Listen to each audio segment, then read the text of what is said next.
Salam əziz dostlar, mən Anar İbrahimov. Bu videomda sizə 6-cı sinif kitabından səhifə 75-də məsələ 3-ü izah edəcəm. Məsələ 3. Verilmiş ədədlərin əksini tapın. Ədədin əksini tapmaq üçün həmin ədədin qarşısına sadəcə mənfi ədədlər. Əgər ədəd müsbət ədəddirsə, onun əksi həmin ədədin mənfisidir. Əgər ədəd mənfi ədəddirsə, onun əksi həmin ədədin müsbətidir. Məsələn, A variantına baxaq. 7-nin əksi mənfi 7. Mənfi 4-ün əksi müsbət 4. 21-in əksi mənfi 21. Baxın, verilmiş ədədimiz nədir? 7. Həmin ədədin əksi isə müsbət 7. Yəni, onun əksi, yəni mənfi 7-si. Əgər verilmiş ədəd mənfi ədəddirsə, həmin ədədin əksi həmin ədədin elə müsbətidir. Yəni, mənfi 4-ün əksi elə 4-ün müsbətidir. Və yaxud 21 müsbət ədəddir, əksi 21-in mənfisi, yəni mənfi 21-dir.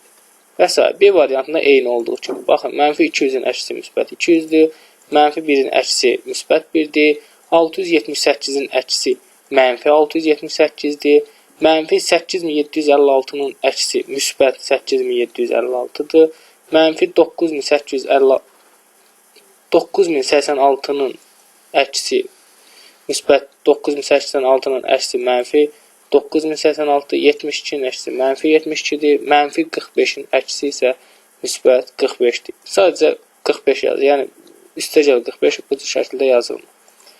Yəni, siz burada qarışdırmayın. Əgər ədədin tərsi ilə ədədin əksinin arasında fərq nədir? Ədədin tərsi həmin ədədin 1-in həmin ədədə olan müsbətdir. Məsələn, 1-in tərsi 1 böl 1-dir. Bu edir 1. Məsələn, 2-nin tərsi isə 1 böl 2-dir.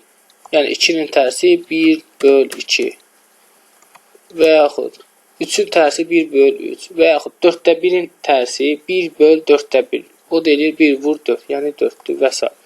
Yəni, əksi həmin ədədin müsbətdirsə, mənfisi, mənfidirsə müsbəti. Amma tərsi həmin ədədin işarəsi, yəni mənfisi, müsbəti olduğu kimi qalır. Sadəcə 1-i həmin ədədə bölürsən. Məsələn, mənfi 7-nin tərsi mənfi 7-də 1-dir. Yəni 1 böl 7. Bu da səhifə 75. Bütün məsələlər eyni olduğuna görə hamısını bir-bir izah etmirəm.